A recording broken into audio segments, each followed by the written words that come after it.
Eu acho que nós estamos aqui diante de um debate que não se trata de um debate relacionado à oposição ou à situação. Nós estamos aqui diante de um fato que interessa à Federação Brasileira. E é preciso a reposição dos fatos reais, dos fatos como eles são, e não da forma distorcida como alguns quiseram parecer com as suas visões ou as suas divergências em relação a essa proposta que nós estamos apresentando. Em primeiro lugar, eu vou começar pelo meu querido amigo e irmão, senador Omar Aziz. Senador Omar Aziz, eu tive o prazer e o privilégio de votar aqui nesta casa a concessão de mais 50 anos de todas as isenções e incentivos fiscais para a Zona Franca de Manaus. Essa garantia continua concedida, a lei não pode retroagir para prejudicar. Tudo isso está absolutamente garantido, não há Estado brasileiro que tenha sido tão respeitado e reconhecido nessa casa como o Estado de Vossa Excelência, em que Vossa Excelência foi um excepcional governador. Não faltou desta casa solidariedade, não pode faltar, pela circunstância do Estado de Manaus, pelas suas características, pelas suas peculiaridades. Há uma questão central nesse debate, senador Omar Aziz. A Constituição, ela assegura, no seu artigo 159, ela é muito clara ao estabelecer que parte dos tributos arrecadados pela União, o Imposto de Renda e o IPI, pertencem a estados e municípios, cabendo à União apenas a tarefa de arrecadar este recurso, estas desonerações que a União faz. Ela está fazendo desoneração com recursos que não lhes pertencem. Então, indo direto ao ponto, senador Agrippino, a União estará impedida de desonerar? Não. O que ela não poderá continuar fazendo é desonerando sem qualquer tipo de critério e qualquer tipo de disciplina. Dados do Tribunal de Contas da União indicam que entre 2008 e 2013, a União desonerou 416 bilhões de reais. Parte disso que ela desonerou não pertence à União, pertence a estados e municípios. Então, a União poderá continuar produzindo esses incentivos, além do que os fundos constitucionais, eles estão absolutamente assegurados. O que a União não poderá fazer é, sem critério, de maneira indiscriminada, concedendo incentivos fiscais, como fez ao longo dos últimos anos. Esses incentivos subtraíram da região Nordeste, na contramão daquilo que falou o senador Pimentel, entre 2008 e 2013, a região Nordeste do nosso país, senador e ministro Fernando Bezerra, teve subtraído de Fundo de Participação de Estado e Municípios 86 bilhões de reais. São dados oficiais do Tribunal de Contas da União e da Receita Federal. A região Norte teve subtraído, em função dessas concessões, aproximadamente 40 bilhões de reais, senador Omar Aziz. É o contrário. A Constituição, a medida que garante que 3% do imposto de renda e do IPI vai para os fundos constitucionais, quanto menos imposto de renda, quanto menos IPI o governo arrecadar, é evidente, menos recursos vão para esses fundos constitucionais. Eu mesmo estive aqui hoje, na tribuna do Senado, condenando o governo de Vossa Excelência, senador Pimentel.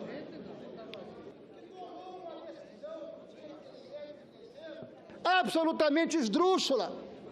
Isso sim, esdrúxula, porque o Conselho Monetário Nacional, por orientação da política econômica do governo de Vossa Excelência, aumentou os juros reais do Fundo do Nordeste em 80%.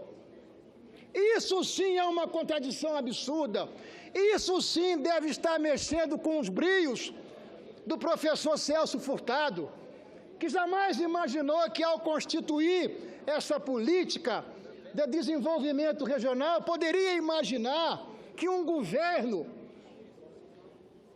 poderia fazer uma mexida nesses juros, como fez o governo de Vossa Excelência. Senador Ferraz, eu posso fazer um... Eu vou ouvir Vossa Excelência mais à frente, com muito prazer. Então, essas contradições é que nós precisamos repor. O que nós estamos afirmando aqui, basicamente, eu acho que isso, de fato, se contraria ao governo, é verdadeiro, porque impõe determinados critérios ao governo federal. E qual é o critério?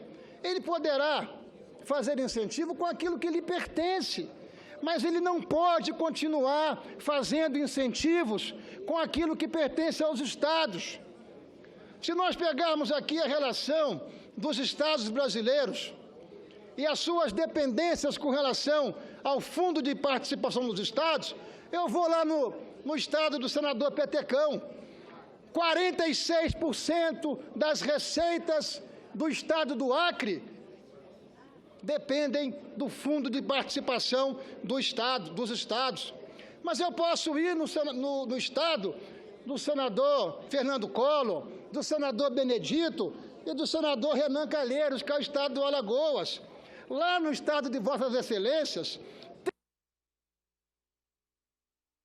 tem como base o Fundo de Participação dos Estados. Se nós desidratamos a arrecadação de IPI e a arrecadação de imposto de renda, logo, nós estamos ferindo de morte a arrecadação desses estados. O estado do Ceará, do meu querido e estimado senador Pimentel, com quem eu tenho a satisfação de divergir, 23% da arrecadação do estado de Vossa Excelência tem como base o Fundo de Participação dos Estados. E eu não posso fazer, foi dito aqui, e eu vou repetir, gentileza com chapéu alheio. É disso que se trata. Não é verdade, não é honesto afirmar que o governo federal ou que o país não terá instrumentos para continuar e manter a sua política de desenvolvimento regional. Não. Isso não é verdade. O que é verdade é que o governo poderá continuar fazendo isso com os recursos que lhe pertencem. Tanto é que nós temos aqui um acórdão do Tribunal de Contas da União, o acórdão 713 de 2014, e por esse acórdão, o Tribunal de Contas da União está recomendando à Presidência da República que adote medidas para instituição de mecanismos permanentes que minimizem os impactos das desonerações do imposto de renda e do imposto sobre produtos industrializados, sobre os fundos constitucionais. O Tribunal de Contas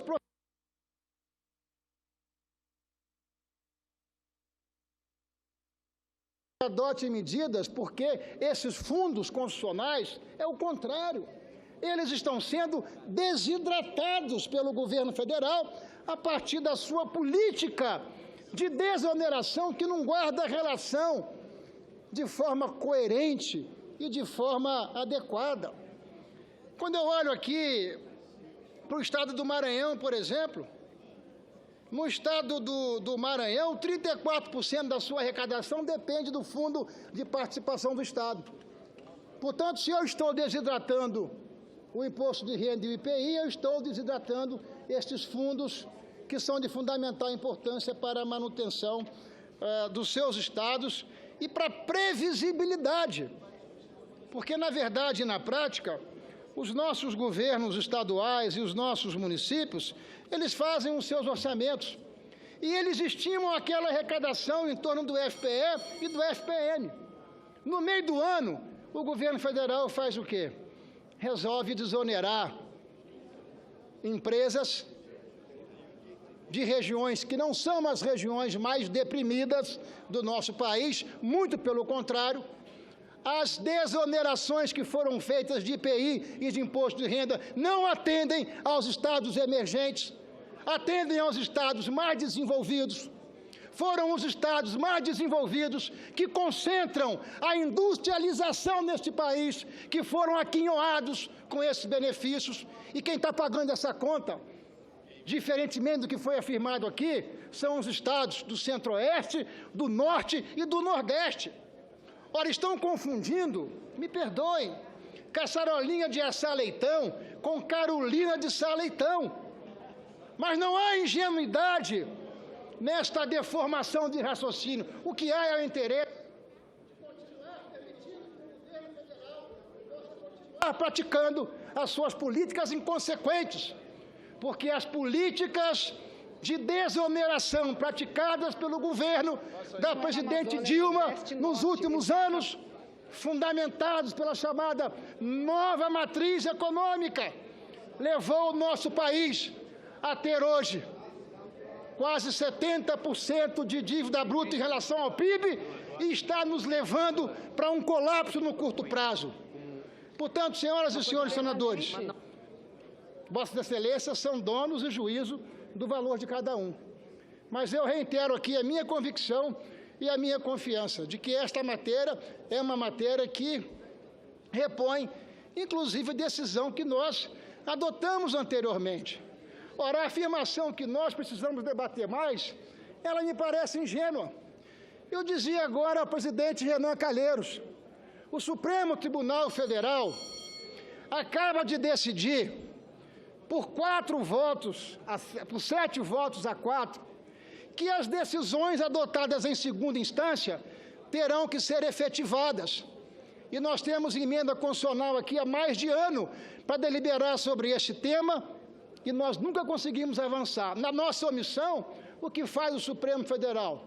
O Supremo Federal legisla em torno da omissão do Senado Federal e do Congresso Brasileiro, que se curva diante da necessidade de nós fazermos um enfrentamento das teses que são divergentes.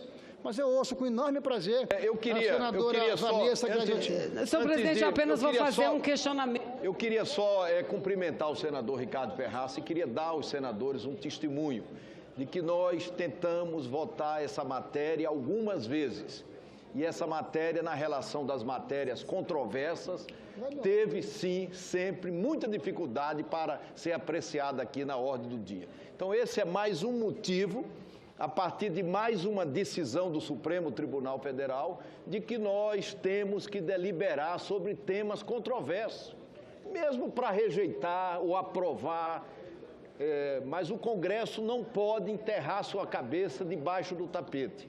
Se nós fizermos isso, nós vamos continuar perdendo prestígio na sociedade e deixando, do ponto de vista constitucional, cumprir o nosso papel.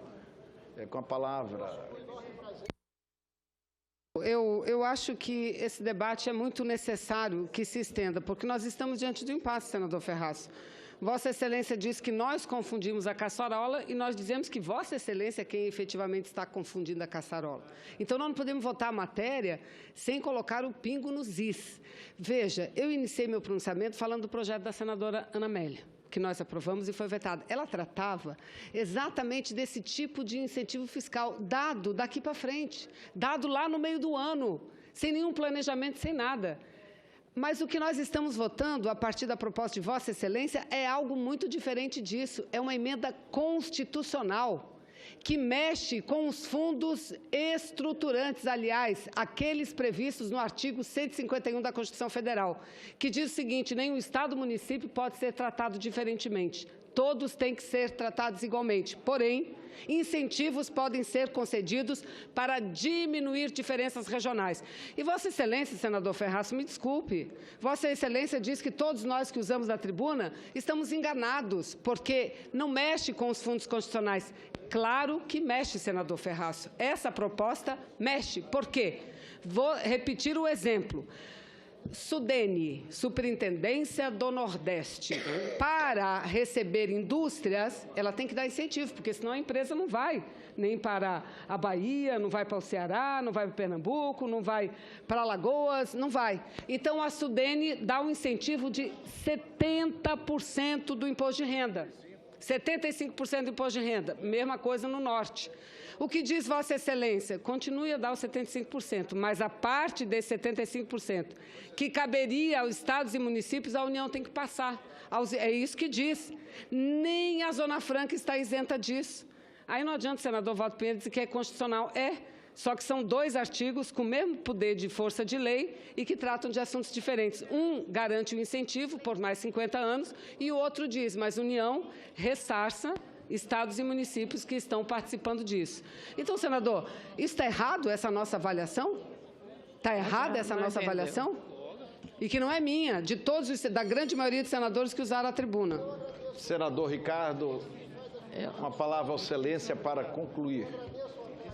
Só um minutinho. Me faz afirmar, eu vou ouvir daqui a pouco você. Um minutinho, por favor. A parte, né? Todos já falaram, não pode... Então eu vou exatamente agora provar que a senadora Vanessa Graziotin, ela não está confundindo Carolina de Sá Leitão com caçarolinha de assar leitão.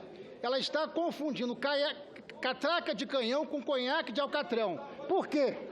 Por que eu vou explicar a Vossa Excelência que Vossa Excelência faz uma confusão e tem uma tempestade completa no raciocínio de Vossa Excelência. O Fundo do Nordeste, do governo de Vossa Excelência, do governo que Vossa Excelência defende, acaba de aumentar os juros em 80% do... Já baixou, eu ouvi Vossa Excelência adequadamente. Eu gostaria que Vossa Excelência agora me ouvisse e me aguardasse, até porque não é permitido dar a parte a Vossa Excelência. Muito bem, então, o que mantém o Fundo Nacional do Nordeste, o FNE? O que mantém? Não é o Fundo Constitucional? O que abastece o Fundo Constitucional? Não é 3% do IPI do Imposto de Renda?